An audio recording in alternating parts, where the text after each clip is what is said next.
Egunon, denoi, hoy buenos días a todos y a todas. Es para mí un placer presentar esta mesa número 3, a estas horas bien entrada la mañana. Construcción de paz y construcción de seguridad. En la sesión de ayer tuvimos ocasión de hablar de ambos temas que fueron mencionados y muy mencionados, especialmente, bueno, en cierto sentido por todas las personas, tanto de la mesa 1 como de la mesa 2. Yo destacaría 3 puntos para traerlas a esta que me llamaron la atención. Uno fue la propuesta que comentó Irene Comins sobre desgenerizar para generalizar, aparte de todas las demás propuestas que nos metieron en materia. Y luego, especialmente, las que aportó Jesús Núñez sobre los enfoques securitarios, porque los enfoques de construcción de paz también fueron abordados por las distintas personas. Los enfoques securitarios que él recordó que no resuelven las necesidades humanas ni garantizan la seguridad de las personas. Y uno cuarto en relación a la construcción de paz, que también luego en el debate se comentó desde varias personas que se animaron a participar y que fue también comentado por los ponentes y las ponentes, en torno al uso debido e indebido del concepto categoría de paz. En esta mesa están 3 personas, van a intervenir en el orden que está indicado en el programa. Les voy a dar la palabra en ese mismo orden. Cada uno, bueno, todos saben que tienen 15 minutos. Me han permitido también que a falta de 5, cuando vayan a terminar, encienda mi micro y se lo recuerde. Y así podemos aprovechar el tiempo para poder recoger a través tanto del chat como por este medio, Zoom, vuestras aportaciones y tener por lo menos así como 15 minutos, si todo va bien, para el diálogo entre todos y todas. Están con nosotras Pamela Urrutia Aristizábal, ella es investigadora de la Escola Cultura de Pau. Están con nosotros también y voy a aprovechar para felicitarle una vez más para aquellas personas que ayer no pudieran estar. Ayer Carmen Magallón Porto les recibió el tercer premio de solidaridad de la Red Aragonesa en las Cortes de Aragón. Así que está de una agenda como para felicitar, pero también me imagino que tendrá ganas de que llegue mañana para poder descansar. Pero bueno, gracias Carmen por haber estado ayer con nosotras y de nuevo gracias por estar hoy. Y Sorionak, muchas felicidades porque bien merecidos y bueno, todos ganamos y todas ganamos con esto también. Y también tenemos a Xavier Mas Llorens Escubós, que es presidente del Instituto Catalán Internacional de la Paz. Pamela Urrutia nos va a hablar del título de su ponencia es No sin nosotras, análisis de conflictos y paz con perspectiva de género desde la investigación para la paz. La propuesta de la que hoy nos avanzará Carmen su exposición es una genealogía de constructoras de paz acompaña a las víctimas y a la justicia para que no se repita. Y en tercer lugar intervendrá Xavier con la ponencia Seguridad Humana, Seguridad Feminista. Yo ahora ya te doy la palabra, Pamela, y cuando quieras. Sí, muy bien. Agradecer primero que todo la posibilidad de participar en este espacio y bueno, encantada también de compartir una vez más con la familia y paz. La verdad es que en esta intervención no pretendo presentar los resultados de una investigación en concreto de la escuela, sino que más bien dibujar, ¿no?, el panorama de actuaciones que hemos ido desarrollando en materia de análisis de conflictos y paz con perspectiva de género. Y por lo tanto, lo primero que quisiera hacer es recordar, ¿no?, que durante demasiado tiempo la investigación para la paz se ha desarrollado de espaldas a la perspectiva de género.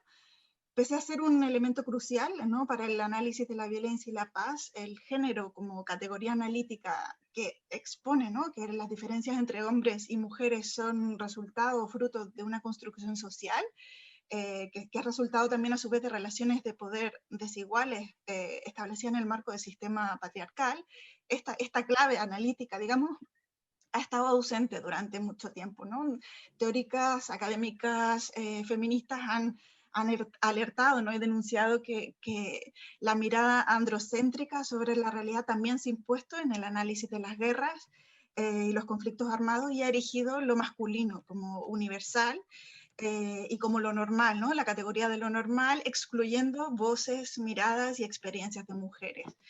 Y hasta hace muy poco, de hecho, un artículo de varias académicas sobre genealogías feministas para la paz subrayaban que este sesgo se mantiene, persiste, y también se evidencian en la falta de reconocimiento a autoras y activistas que han hecho aportaciones desde el inicio, ¿no? de la investigación para la paz en su génesis como campo de estudios, incluso mucho antes, ¿no? Como nos recordaba Carmen Magallón ayer mismo.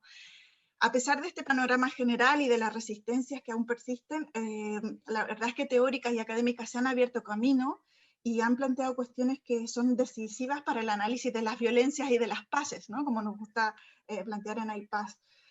Sus reflexiones han aportado un nuevo prisma, ¿no? Para observar la guerra, sus causas, sus consecuencias, y también han planteado nuevas preguntas que creo yo que son claves, por ejemplo, sobre los vínculos entre patriarcado, militarismo y capitalismo, sobre las interconexiones entre las diferentes formas de opresión y las múltiples violencias que padecen las mujeres en contextos de guerra y de paz, ¿no? La idea también del continuum de violencia, la diversidad de papeles que desempeñan mujeres y hombres en contextos de conflicto armado y en la construcción de paz, y también sobre los impactos diferenciados, ¿no? De los conflictos, y de manera muy interesante destacaría también que progresivamente se han ido trascendiendo las aproximaciones heteronormativas en este aspecto.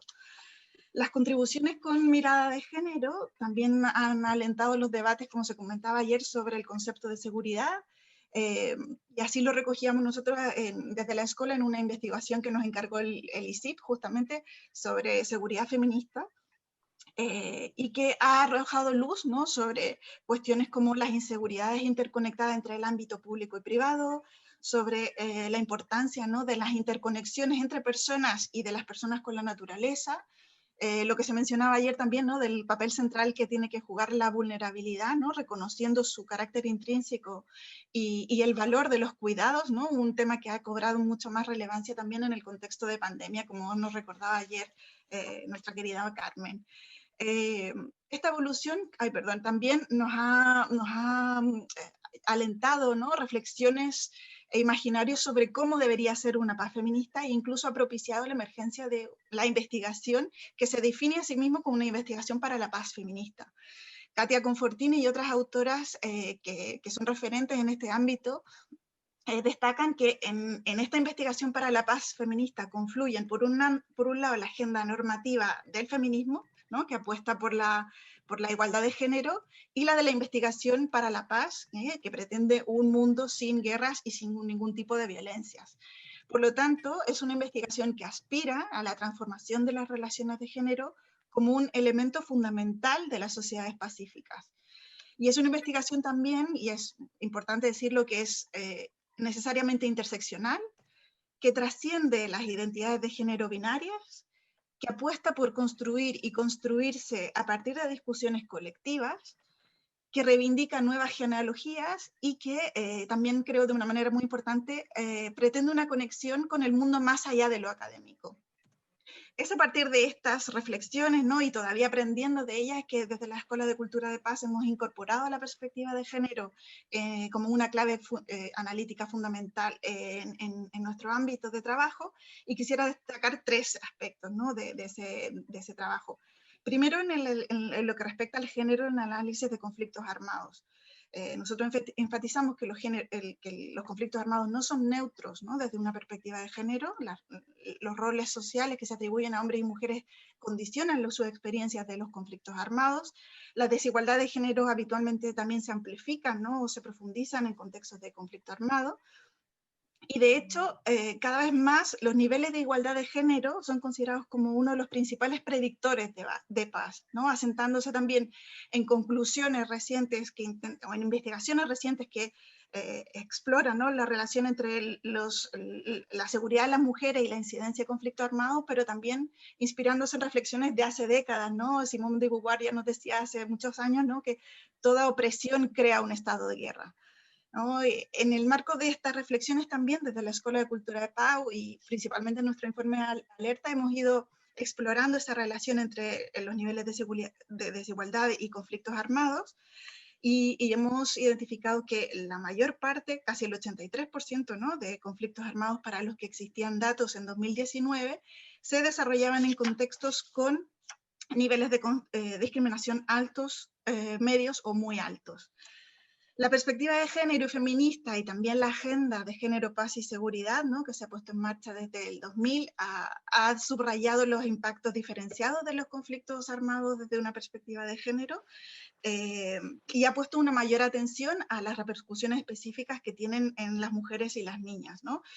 En este sentido, a nivel así muy general, explicitar, por ejemplo, que si bien los hombres constituyen las principales víctimas directas de los conflictos armados y de las hostilidades, las mujeres suelen ser principalmente víctimas de consecuencias indirectas y a largo plazo. De hecho, por ejemplo, estudios recientes indican que la esperanza de vida de las mujeres se ve afectada de una mayor manera que los hombres en contextos de conflicto armado, y se ven especialmente afectadas por otros fenómenos relacionados con los conflictos, como el desplazamiento forzado o la violencia sexual. Respecto a esto último, nosotros en la escuela también hemos desarrollado algunas investigaciones específicas, como por ejemplo sobre el tema de la violencia sexual, en un intento por abordar la complejidad del fenómeno, las dificultades para investigarlo y para cuantificarlo, la relación con la economía política de los conflictos, las manifestaciones que tiene en distintos contextos, como una manera también de atender a este fenómeno de una perspectiva compleja. También hemos abordado este tema desde la perspectiva de cómo afectan a las realidades a la población LGTBI.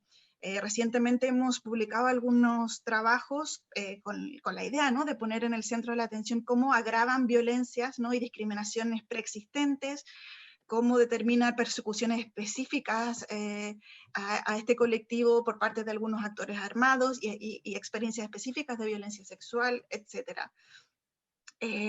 También hemos intentado analizar, ¿no?, este tema de las repercusiones de los conflictos desde el análisis de casos, y pongo, por ejemplo, algunas publicaciones en las que hemos analizado la experiencia de Palestina, con la idea también de visibilizar cómo en este caso las experiencias del conflicto y de la ocupación por parte de las mujeres palestinas se han visto condicionadas por unas relaciones de género desiguales que han afectado y han determinado vulnerabilidades específicas, límites en el acceso a derechos y oportunidades, y también obstáculos a la hora de participar en actividades de construcción de paz, especialmente en espacios formales.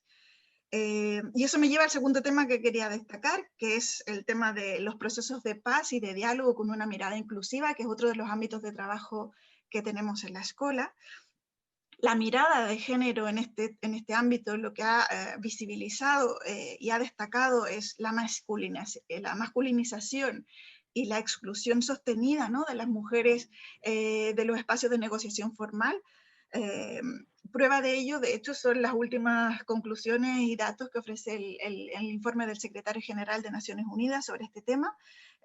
Entre 1992 y 2019, las mujeres representaron solo un 13% de las personas negociadoras, 6% de las mediadoras y 6% de las signatarias de acuerdos de paz en todo el mundo.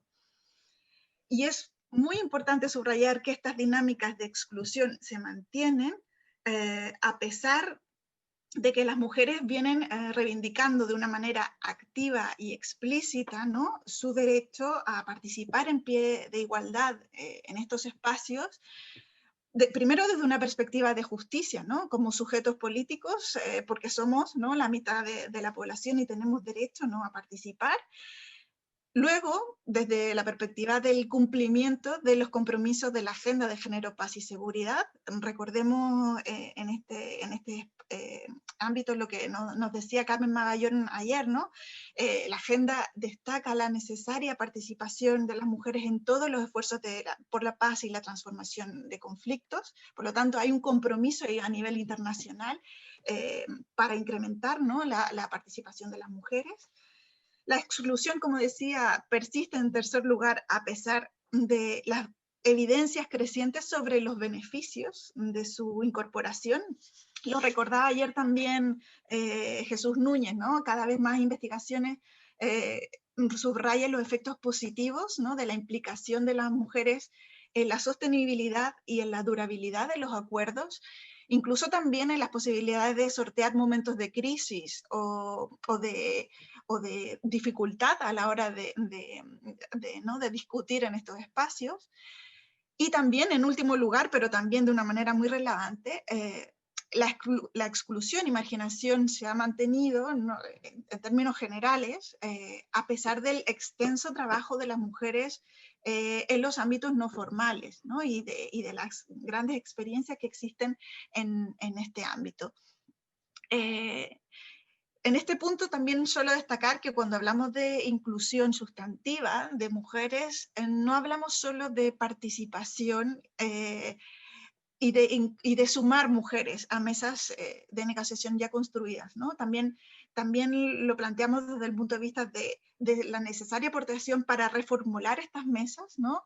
La necesidad de que se contemplen las diferentes experiencias de las mujeres, trascendiendo visiones más bien esencialistas, ¿no?, que intentan ¿no?, señalar o identificar a las mujeres como meras pacificadoras o víctimas de los conflictos armados, ¿no?, ignorando otros roles, como por ejemplo el de combatientes.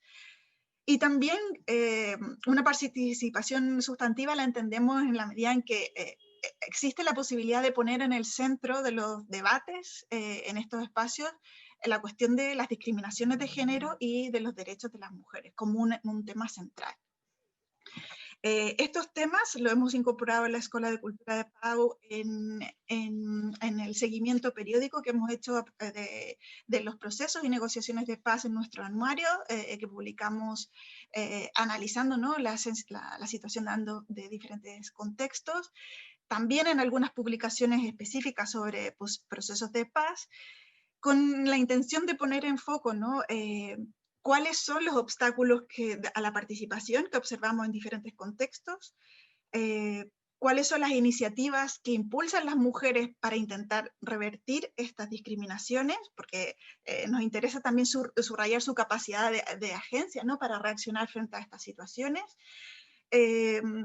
Poner el acento también en qué temas ellas identifican como prioritario para incorporar en las agendas de negociación. Y también nos interesa destacar y ofrecer la posibilidad de establecer miradas comparativas, ¿no? ¿Cuáles son los obstáculos en general que se están encontrando? ¿Cuáles son estas dificultades? ¿Qué retos comunes, ¿no?, tienen que sortear? ¿Qué lecciones aprendidas se pueden identificar y se pueden aplicar en otros contextos? En ese sentido también, experiencias de referencia podemos encontrar, que sabemos, ¿no?, a pesar de los obstáculos y dificultades, Colombia sigue siendo un caso de referencia y que también hemos estudiado y analizado desde la Escuela de Cultura de Pau. También identificar oportunidades para incidir desde lo político a partir del análisis de estas cuestiones. Y por último también nos ha interesado dar visibilidad a algunas experiencias e iniciativas de diálogo entre mujeres en contextos polarizados, que creemos que es importante, ¿no?, dar cuenta de ellas. Y solo quiero citar allí la experiencia de AOTSAC, que la hemos documentado con la intención, ¿no?, de dar a conocer una iniciativa de la que no había mucho escrito, ¿no?, y que es una experiencia que en el contexto vasco reivindicó el papel de las mujeres en el conflicto, la necesidad de que ellas tuvieran la posibilidad de intervenir y de aportar a la construcción de paz, que apostó por un diálogo sin prejuicios ni condiciones, y de la cual se pueden extraer muchas lecciones y aprendizajes que son relevantes para otras experiencias. En este punto, déjenme solamente compartir que es un trabajo que nos ha dado muchas alegrías, que lo tenemos traducido al inglés y lo tenemos en catalán y en castellano, y que ahora se está traduciendo al euskera. Y que de hecho, mientras le estoy comentando esto, mi compañera María Villegas se está preparando para hacer una presentación pública en el marco de unas jornadas en Euskadi, porque también ha tenido, y eso también nos tiene muy contentas, una muy buena acogida entre las mujeres que participaron en esta iniciativa y que han visto que por primera vez no se ponía atención a esta experiencia. Y bueno, para ir terminando, no sé cuánto tiempo me queda, pero bueno, ya en el último punto ya que quería abordar, destacar que lo que nos interesa también es hacer una investigación orientada a la acción, ¿no? Esta perspectiva feminista de género la hemos integrado no solo a la investigación, también a nuestras actividades de formación, de sensibilización. Hemos elaborado distintos materiales pedagógicos sobre la agenda de género, paz y seguridad. Entre ellos esta web que está solo en catalán, pero que ofrece muchísimas herramientas, instrumentos para la divulgación de la agenda de género, paz y seguridad. En el pasado también la escuela promovió encuentros de mujeres mediadoras y negociadoras también para facilitar los espacios de relación y de construcción de puentes en este ámbito. Y también hemos querido contribuir a la implementación de la Agenda de Género, Paz y Seguridad de una manera que sea leal, ¿no? Y alineada con los principios que motivaron el impulso de esta agenda y que sabemos que son valores y principios comprometidos con el antimilitarismo y la prevención de conflictos, y no con hacer la guerra con perspectiva de género, ¿no? Como no se cansa de subrayar mi compañera María Villegas. En ese sentido hemos publicado, con motivo del 15 aniversario y ahora más recientemente el 20 aniversario, valoraciones críticas sobre la implementación de esta agenda, que intentamos que sean útiles también para los decisores políticos y gente que están encargada de implementar políticas en este ámbito. Hemos hecho recomendaciones y trabajos de investigación específicos sobre la incorporación de esta agenda en el ámbito de la Unión Europea, especialmente en el ámbito de mediación, en el marco de un proyecto europeo en el que estuvimos trabajando que se llama WOSCAP. Y también hemos participado en espacios de la sociedad civil que han intentado aportar a la puesta en marcha de planes específicos para implementar esta agenda, tanto a nivel europeo como a nivel español. En el caso español, fundamentalmente participando en los grupos de trabajo que han estado ¿no? aportando, intentando aportar a las discusiones sobre el Plan de Acción Nacional de España, que sabemos está en su segunda edición.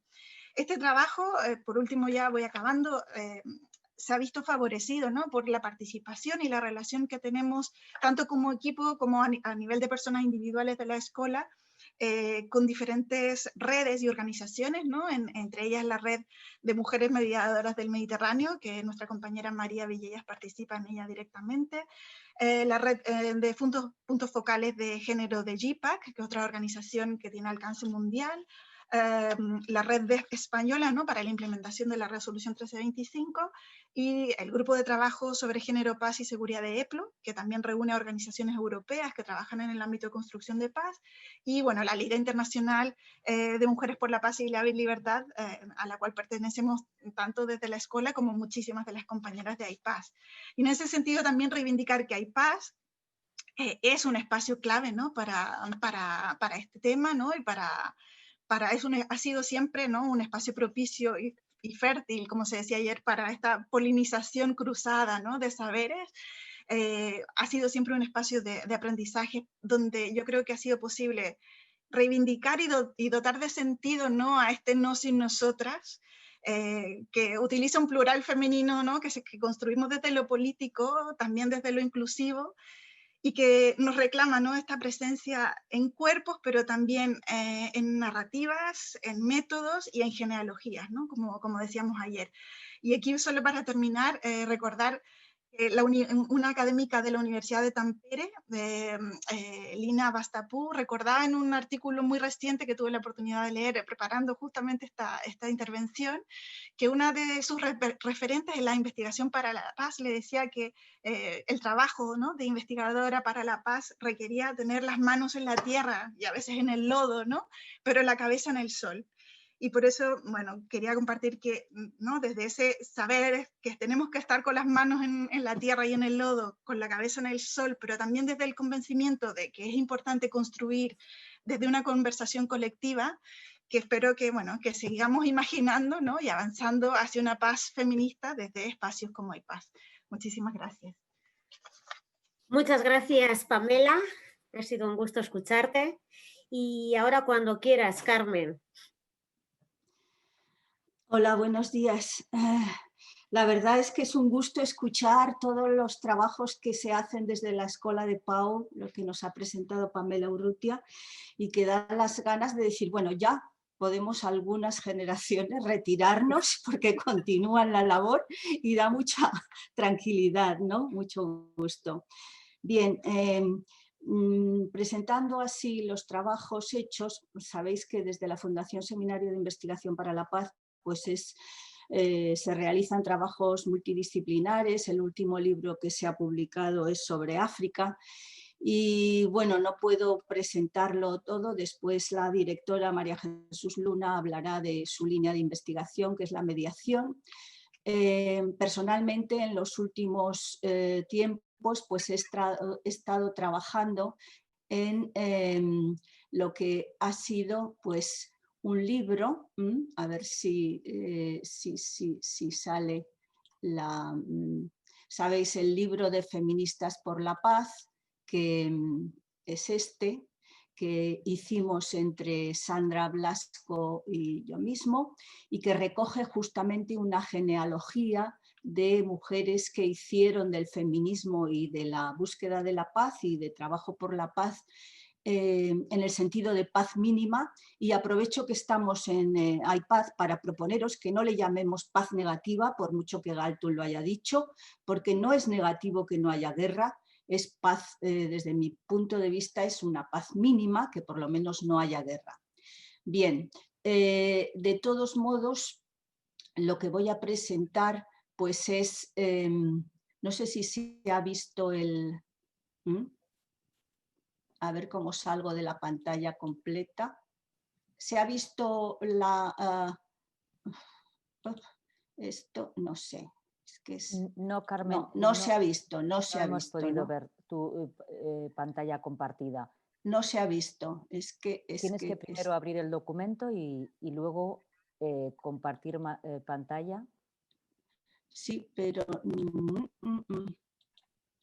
Abro el documento, pero no se me abre el compartir pantalla. Abajo, bueno. en la Sí, línea sí, de compartir. Sí. Abajo, en el centro. Sí, doy compartir pantalla, pero no me aparece en lo que quiero que me aparezca del escritorio. Tienes que primero cierra esa pantalla de compartir, abre el documento, ciérralo y ábrelo de nuevo. Y cuando lo tengas abierto es que es una pantalla, foto, es simplemente una probablemente foto. Entonces a lo mejor debería estar en un PPT. Estaría en un PPT. Si quieres entonces, comparto, tengo aquí la imagen del libro, si quieres. ¿Era lo que querías compartir? Sí, quería compartir la imagen del libro. Pues si puedes compartirla, por favor. No, solamente era para decir el trabajo que hemos hecho durante bastantes años, ¿no? Entonces, pues es eso.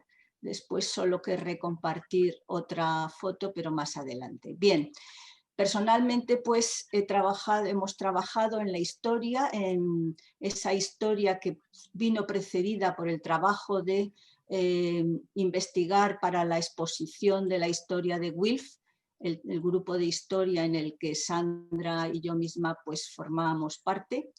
Y lo que quería presentar es una cuestión que viene de una solicitud de la Ruta Pacífica de las Mujeres Colombianas, que sabéis que hicieron una investigación en la que participó pues también Elena Grau, y es una investigación de la verdad de las mujeres, más de 1000 testimonios en Colombia sobre la violencia sufrida en el conflicto armado, pero lo que se me pedía por parte de la Coordinación Nacional es que les acompañara en la presentación de unos casos de violación ante la Jurisdicción Especial de Paz, que la magistrada había pedido que se ampliaran casos para la zona de Urabá. Y hubo 4 mujeres que aceptaron presentar sus casos y querían pues que en ese acto, que fue un acto privado con la magistrada y bastantes autoridades colombianas, y siendo privado había más de 100 personas, pues porque también estaban las comunidades en las que estaban afectadas las mujeres y de la ruta pacífica. Y bien, sencillamente por eso el título, ¿no? Que dice el título que una genealogía de mujeres constructoras de paz acompaña a las víctimas. Queríamos acompañar a esas 4 víctimas para que no se repita. Bien, pues no puedo exponer lo que hice porque no hay tiempo, pero algunos rasgos. Empezamos señalando que en los conflictos armados las agresiones sexuales alcanzan su culmen, pero que también se agrede en tiempos de paz. Las violaciones abundan en nuestras calles y parques y también en el interior de los hogares. En ese sentido se difumina la situación de guerra y de paz, que pasa mucho en la historia. Por ejemplo, hay un libro clásico que es ¿Tuvieron las mujeres renacimiento? O sea, en muchas etapas históricas no se pueden conceptualizar así desde la perspectiva de las mujeres. Bien, pero en el acompañamiento, en esa genealogía, quisimos mencionar pues, algunos momentos históricos, empezando por el Congreso de La Haya, cuando ya en 1915 la primera resolución protesta contra las agresiones que son objeto de las mujeres y especialmente contra la violación. Bien, hablamos después del peso del silencio. El silencio de las víctimas que saben que al hablar tienen una alta probabilidad de ser revictimizadas y estigmatizadas en su entorno. Y por eso pues agradecíamos a las víctimas que han tenido la capacidad de saltar la barrera del silencio y han hablado. Y ellas son 4 mujeres, el informe es impresionante de lo que se les hizo a estas mujeres. Algunas eran muy jóvenes cuando fueron asaltadas, violadas, sometidas, y son 2 casos de violaciones por parte de la guerrilla y 2 casos por parte de las Fuerzas Armadas. El informe es privado y por tanto no se puede dar a conocer. Y para mostrar ese arrope, ese acompañamiento, pues después del Congreso de La Haya señalaba un segundo caso, que es en la Segunda Guerra Mundial, cuando mujeres de distintos países asiáticos, la mayoría de Corea, fueron forzadas a servir de esclavas sexuales para el ejército japonés. Estamos hablando de más de 150.000. Fueron llamadas eufemísticamente mujeres confort, cuando realmente fueron verdaderas esclavas sexuales recluidas en barracones y agredidas sexualmente durante años. Bien, cuando una de ellas ya mayor fue capaz de hablar, otras le siguieron y se levantó un movimiento de apoyo que finalmente involucró a gobiernos y a las Naciones Unidas. Quisiera pues en este momento sí poner una fotografía de compartir pantalla, no sé si se comparte. ¿Sí? Sí, ahora sí. Ahora sí. Bien, os quiero mostrar esta imagen, es la única que voy a mostrar porque me parece muy significativa. Es la imagen de una niña que está en Seúl delante de la Embajada de Japón para significar pues, lo que fueron estas esclavas sexuales en la Segunda Guerra Mundial. Hay que decir que hay otras fotos muy entrañables en las que en el invierno pues la niña se le arropa y se le cuida. Ya. Bien, volviendo a la situación de el silencio, conocí en Granada a principios de los 2000 en un congreso a la guatemalteca Yolanda Aguilar, también agredida en su país y que habló en un tribunal internacional contra crímenes de guerra sexual que se realizó por parte paralela de las mujeres y en la que estas esclavas sexuales, cuando ya eran mayores, pues fueron capaces de hablar. Ella nos contaba, y cito, eran más de 100 mujeres, ancianas todas, diciendo muchas por primera vez lo que les había pasado. Hacía 50 años, era terrible. Ella, que era una mujer joven, Yolanda, leyó una ponencia que se llamó Un futuro luminoso, en la que habló de, y cito, la importancia de que no solo digamos lo que pasó, sino que ya no permitamos nunca más en nuestras vidas ni un centímetro ni un milímetro más de violencia. Otro tribunal paralelo estableció que Japón no solo debía pedir disculpas, sino también indemnizar a cada una de las víctimas pertenecientes a la red de esclavas sexuales. Ese tribunal estuvo conformado por reconocidas juristas y para la jueza argentina Carmen Argibay se trató de uno de los momentos más emotivos en su larga trayectoria como jueza. Y cito a ella: cuando Gabriel leyó el párrafo en el que declaramos responsable al emperador por el sistema de esclavitud sexual instituido, la reacción de las sobrevivientes y del público en general fue casi como una ovación. No es posible describir en palabras el alto grado de emoción que se sentía en ese momento. Bien, saltando y siguiendo hablando del silencio, salto algunos trozos porque el tiempo pasa rápida.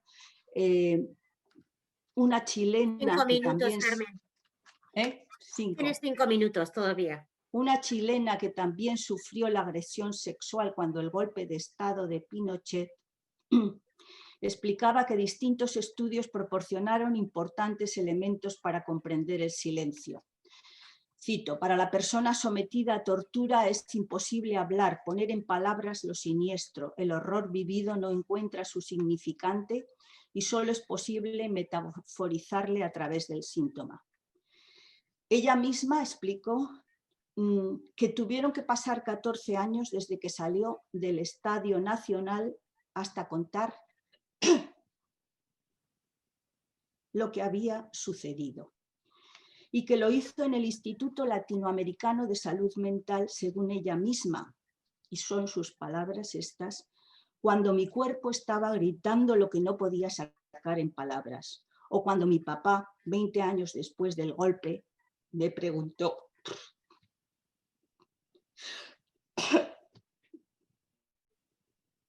¿qué te hicieron estos carajos? Esto le sonará, esta expresión, a Pamela. Y tomé aliento para empezar a contarle, pero se fue, no quiso escuchar, no pudo escuchar. Bien, otros episodios de abusos sexuales, pues por supuesto fueron las guerras de limpieza étnica en Bosnia y en la conferencia internacional que tuvo lugar en Praga sobre mujeres de Europa del Este, se había incluido el acuerdo de solicitar la modificación de la sección cuarta de la Convención de Ginebra del 49 para que la violación fuera considerada crimen de guerra. Este acuerdo sería llevado a la Conferencia de los Derechos Humanos celebrada en Viena. Bien, en grupos de mujeres de Bosnia, Croacia y mujeres de negro presentaron la demanda de que la violación fuera considerada crimen de guerra y que las mujeres violadas tengan derecho a asilo en los países cercanos. Por otra parte, también desde Zagreb declararon Nos oponemos rotundamente al uso de las mujeres víctimas de violación para fomentar el odio, la intolerancia nacional y la propaganda de guerra. Sabemos que, lo decíamos ayer, algunas veces los abusos sexuales contra las mujeres son utilizados como causa de guerra, para atacar a los considerados enemigos. Bien, en enero del 93, Amnistía Internacional publicó un informe sobre los abusos sexuales en Bosnia y Herzegovina, y durante un tiempo la prensa internacional se hizo eco del problema. Bien, ahí podríamos citar muchos casos. Para terminar, voy a decir que además de denuncias y logros, es decir, las constructoras de paz han estado ahí denunciando, acompañando a las víctimas de abusos sexuales, pero las mujeres han legado también, las mujeres organizadas, un pensamiento para universalizar. En las reflexiones que les acompañan crece un pensamiento, una forma, un paradigma que construye cultura de paz, que es más civilizatorio, un pensamiento que no se disocia de los cuerpos que son la expresión de la vida y sin embargo son utilizados como monedas de cambio. Las mujeres, decía, no son mejores que los hombres, pero han sido excluidas de las decisiones y han dedicado mucho de su tiempo a cuidar los cuerpos, a cuidar de los seres humanos. Las agresiones sexuales son la punta del iceberg de un sistema patriarcal que en el fondo sigue pensando que las mujeres somos seres humanos de inferior categoría. Nuestros cuerpos encarnan la expresión de la vida, por eso agredir un cuerpo es agredir una vida. Bien, la genealogía de mujeres de las que hemos dado algunas flashes nos aporta raíces, nos hace saber que estamos inmersas en un río histórico conformado por el sufrimiento de innumerables mujeres que fueron victimizadas, pero también en ese río encontramos la decidida acción organizada de mujeres victimizadas o no contra las agresiones, y ese compartir simbólico se transforma en una fuerza que nos permite vislumbrar un presente y un futuro diferentes en el que los hechos criminales no vuelvan a repetirse. Acabo. Nos permite pensar que lo que estamos haciendo en este acto, decía yo, de petición de justicia no es un hecho aislado ni ha sucedido solo en Colombia. Nos hace ser más conscientes de que nos toca decir ahora, aquí, basta decir que esto no puede seguir así. Nos ampara para preguntar a los perpetradores y para que otros tomen nota. ¿Cómo pudieron hacerlo? ¿Acaso no tienen madre, hermanas, hijas? ¿No les remuerde la conciencia cada hora, cada día? No es venganza lo que se pide, decíamos a la magistrada, es justicia, es verdad, es reconocimiento de su culpabilidad. Que la justicia se aplique sobre ustedes es devolverles cierta condición de humanidad que perdieron con sus actos. Es dejar una huella ejemplarizante para que otros aprendan, para que no se repita, para que no vuelva a repetirse. Y aquí terminábamos. Gracias. Gracias, Carmen. Ha sido una exposición llena de realidad, lamentablemente, y emotiva en tus palabras. Cuando quieras, Xavier. Gracias. Buenos días. Bueno, es para mí de verdad muy agradable poder compartir con la familia y paz el trabajo que estamos haciendo desde hace unos años en el ICIP sobre seguridad humana y seguridad feminista en el marco de la línea de trabajo de alternativas de seguridad, que es una de las 4 líneas de trabajo que tenemos actualmente. Yo quisiera comenzar con 2 notas previas, una aclaratoria, una justificativa y una aclaratoria.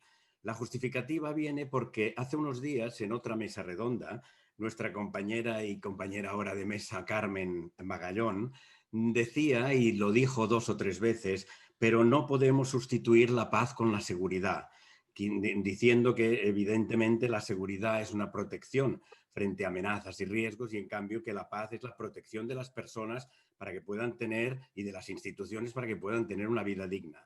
Y es obvio que me parece justificativo el hecho de que cuando la Junta de Gobierno del ICIP hace unos años estuvo pensando en el horizonte de los siguientes años en qué líneas debía trabajar, pues es obvio que no pensaba en la seguridad como una finalidad, sino como una condición, porque entendemos, y entendía la Junta en aquel momento y entendemos todo el equipo operativo, que no puede haber construcción de paz sin tener en cuenta la transformación necesaria del concepto de seguridad.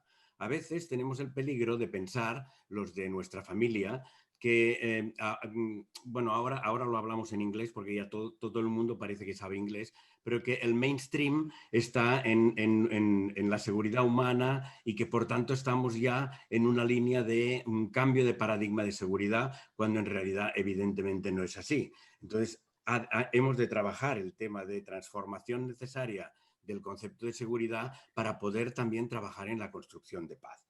Esta es la justificativa. La aclarativa es que evidentemente hay personas aquí en este auditorio que son mucho más expertas que yo en investigación por la paz y que por tanto en este auditorio interno no voy a exponer ideas nuevas, no va a haber nada nuevo para el auditorio, pero sí que va a haber una justificación del por qué estamos trabajando en esta línea y por qué queremos aportar reflexión en este paradigma de la seguridad feminista. Un paradigma que realmente bebe de la seguridad humana, evidentemente, pero que lo critica, lo supera y yo creo que pone el acento en algunos aspectos que el sistema ha prostituido, porque el sistema es muy inteligente. Yo recuerdo hace unos años, hace bastantes años, cuando Bill Clinton participó en una reunión del G7 en Japón y al terminar en su rueda de prensa, realmente trabajaba yo entonces en Oxfam y nos quedamos realmente perplejos, porque él había realmente cooptado todo el discurso de las ONGs, de Médicos Sin Fronteras y de Oxfam, y estaba diciendo unas cosas que pensábamos, pero qué mundo, hemos ganado ya. Y en cambio no es cierto. Realmente había cooptado el discurso, pero no había cooptado el fondo de las ideas. Por eso yo lo que quisiera primero es, aunque nos parezca obvio, hacer una comparativa entre el mainstream de la seguridad armada, la predominante, y la seguridad humana. Precisamente porque cuando después hablamos del paradigma de mejorar esta seguridad humana, de cambiarla, de ponerle el acento hablando de seguridad feminista, pues a veces tenemos el peligro de desmerecer la seguridad humana porque nos han cooptado mucha parte de nuestro discurso. Pero en cambio hay algunas características que vale la pena señalar y señalarnos continuamente. El primero es que la seguridad tradicional realmente está al servicio de los estados, al servicio de los poderes, al servicio de la militarización de las relaciones internacionales, de la vida social, etc. Mientras que la seguridad humana, de la que bebe la seguridad feminista, pues está al servicio de la protección de la comunidad, de la prevención de conflictos, es decir, hace una protección no de los estados, sino de la vida y de la comunidad. Además, la seguridad humana, y esto vale la pena ponerlo en valor, contempla la seguridad cotidiana, algo que enriquece la seguridad feminista y lo ha enriquecido cuando dice todo lo privado, todo lo personal es político. Pero contempla esta seguridad cotidiana y no solo la seguridad de las relaciones internacionales, etcétera, ¿no? Bien. De hecho, la seguridad feminista y si no se tiene en cuenta el concepto clásico de seguridad, pues le podemos dar la vuelta realmente a nuestro paradigma. La seguridad clásica no pone en duda y prescinde de todo lo que ocurre en la sociedad, de manera que la injusticia, la desigualdad, todas las dinámicas sociales y políticas no las tiene en cuenta porque la seguridad es como una coraza, como algo superpuesto. mientras que pensamos y queremos pensar que la seguridad no es algo superpuesto, sino que precisamente tiene en cuenta la vida cotidiana y tiene en cuenta nuestras relaciones personales, grupales y sociales.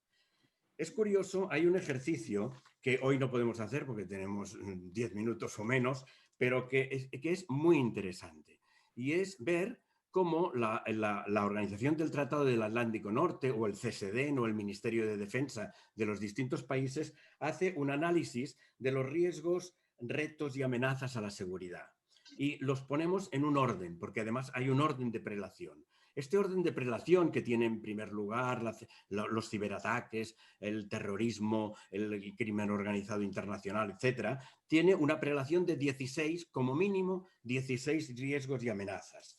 Este mismo análisis yo lo he realizado con un grupo que se llamaba Estados de Paz en Cataluña, y al hacer esta relación el orden cambiaba bastante. Es decir, el orden de prelación de los riesgos, amenazas a la seguridad cambiaba bastante porque partía de la vida cotidiana, de las relaciones entre las personas, relaciones entre los grupos y sobre todo las relaciones de poder. Pero lo curioso, lo verdaderamente curioso y notorio, y que podríamos realmente investigar más, es que cuando se revisita el análisis anterior de la seguridad humana a la luz de una visión de derechos, necesidades y cuidados, es decir, de la seguridad feminista, pues se subvierte completamente el orden de amenazas. Porque hay un orden de amenazas por ejemplo, violencia contra las mujeres, desigualdades de género en el control de recursos, de desigualdades de género en ejercicios de poder y en toma de decisiones, etcétera, que en los análisis tradicionales están absolutamente fuera, absolutamente a la cola de todo el análisis. Cuando en el ICIP nos decidimos por esta línea de trabajo de alternativas de seguridad y poner el acento en la seguridad feminista, tuvimos en cuenta estos aspectos, evidentemente, de las relaciones, cómo estaban las relaciones de poder y cómo estaba la situación. Por ejemplo, tuvimos en cuenta esto, la inmensa desigualdad que hay de derechos y oportunidades, el individualismo con el que se analizan todos los riesgos a la seguridad, todos los peligros que puede haber en el mundo, cuando en realidad no se tiene en cuenta la solidaridad entre las personas y los grupos. También en el análisis que hace la seguridad tradicional de que la fuerza de la razón está en la razón de la fuerza, y también finalmente de lo que ayer nos hablaba Pera Ortega, de la destrucción de la biosfera y de la destrucción, de la capacidad de destrucción que tenemos, precisamente porque estamos en un sistema en el que el lucro y la explotación son indiscriminados.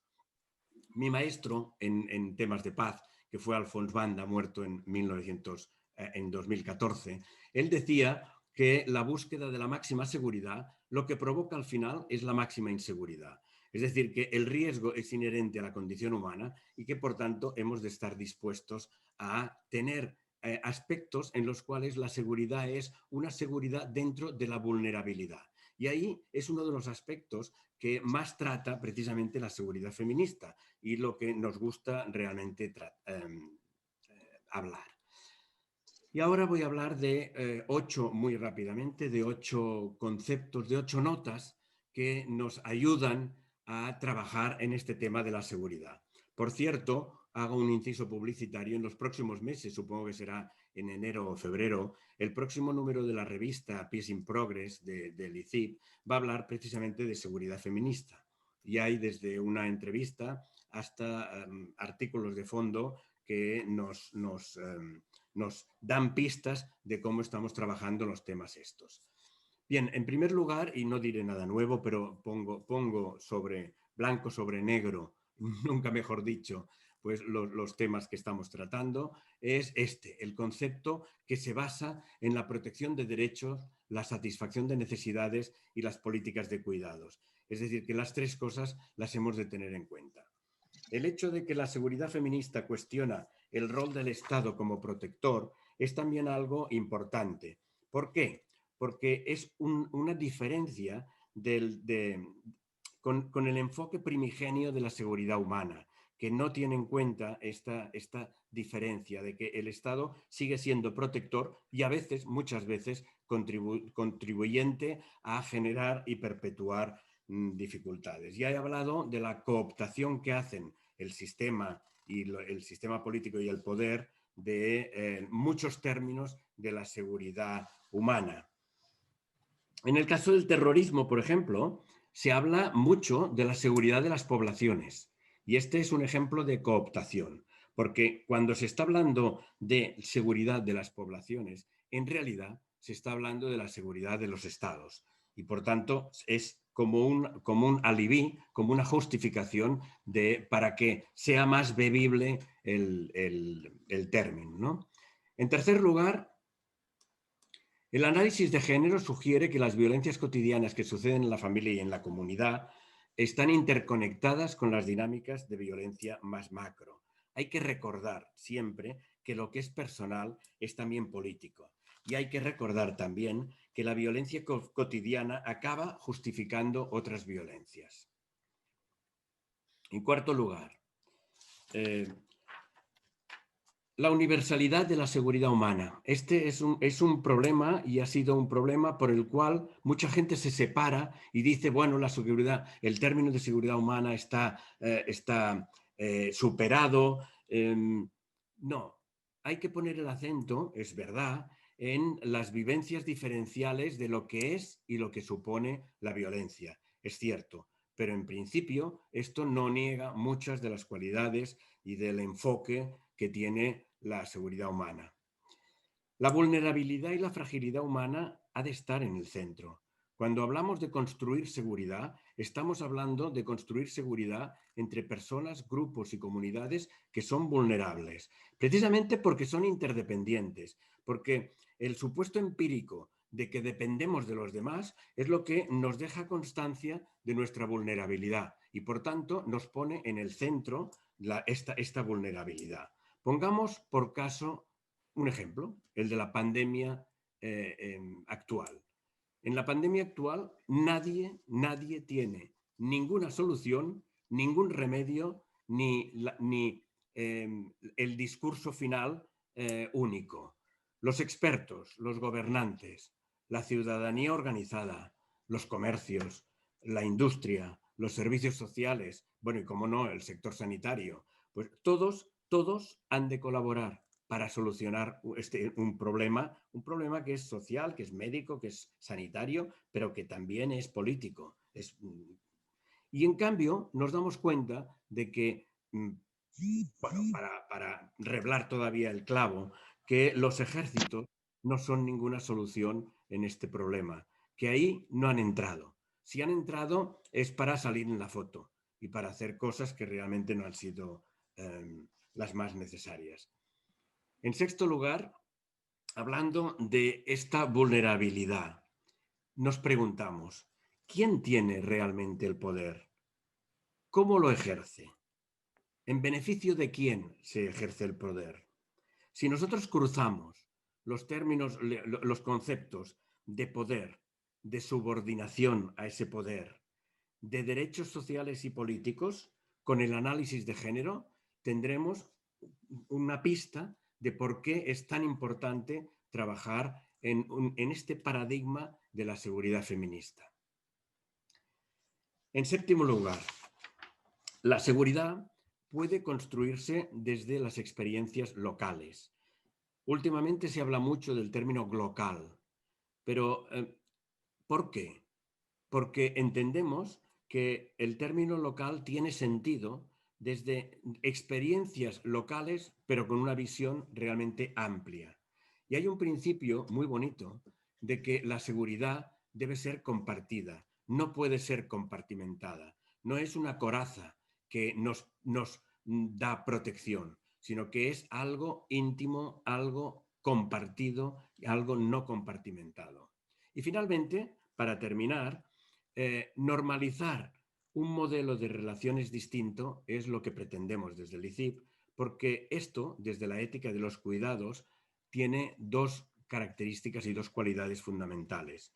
Una, que no replica jerarquías, y otra, que estamos atentos a las demás y a los demás, a las demás personas. Y acabo con una frase de Groucho Marx que publica en sus... A Groucho Marx se le atribuyen muchísimas frases, pero esta está en sus memorias y por tanto es cierta. Y además de ser ocurrente, yo creo que para nosotros y nosotros es importante tenerla en cuenta, que dice que hay personas que a pesar de ser puntuales se les nota el retraso. Y entonces yo, pensando en estas alternativas de seguridad, pensaba, tengo la sensación de que formulando ejemplos y modelos alternativos de seguridad podemos llegar con retraso, porque debemos ser reactivos. Aunque la idea principal, aunque la corriente nos lleve a un concepto de seguridad que es armada, que es tradicional, que es machista y que es patriarcal, pues nosotras y nosotros podemos realmente incidir en tantos foros como podamos, siendo proactivos, hablando de alternativas de seguridad, hablando de otros modelos y otros paradigmas. Muchas gracias, Xavier. Ha sido también un placer escucharte y un lujo de presentación en los temas de seguridad con enfoque feminista. Tenemos unos 10 minutos, bueno, diría que 12, para dar tiempo luego a menos cuarto. Yo pensaba que iba a ser más tarde, pero bueno, a las 10 menos a las 11, no, así, a las 11, a ver, ¿cuándo empieza la siguiente mesa? 11 menos cuarto, ¿no? Sí, en realidad diría yo que casi no tenemos tiempo. En 10 minutos comienza la siguiente mesa. Vale, vale. Sí, más vale descansar un poquito, ¿no? Vale. Si queréis podemos hacer como a veces lo hacemos también presencialmente, que podemos acumular algunas de las preguntas que están aquí, a lo mejor luego en otro momento se pueden, si es que aunque no ha habido, no hay ahora mismo preguntas en el chat, yo diría que al menos 5 minutos deberíamos dejar también por razones técnicas. Muy bien. Pues bueno, entonces pues simplemente voy a cerrar esta mesa. Sí que voy a rescatar un par de cositas de cada una de las intervenciones, a modo telegráfico. Pamela, el género clave analítica en la investigación por la paz, para dejar atrás dinámicas de exclusión de las mujeres. Género clave analítica con mirada inclusiva. Me ha encantado que hicieras una referencia a OCHAC. Y te cuento también que después de AOCHA, que en 2013 pusimos en marcha una iniciativa, se propuso desde la Universidad del País Vasco, Euskal Herriko Unibertsitatea, que se llama Emagune, que viene a ser así como espacio de mujeres. Y desde entonces hasta ahora seguimos reuniéndonos un montón de mujeres para abordar el impacto que las violencias han tenido en la sociedad, y bueno, pues ahí estamos haciendo aportaciones poliqui, poliquita, polito, poco a poco a este tema que sigue vigente aquí. Me ha encantado también Manos en la Tierra y La Cabeza en el Sol.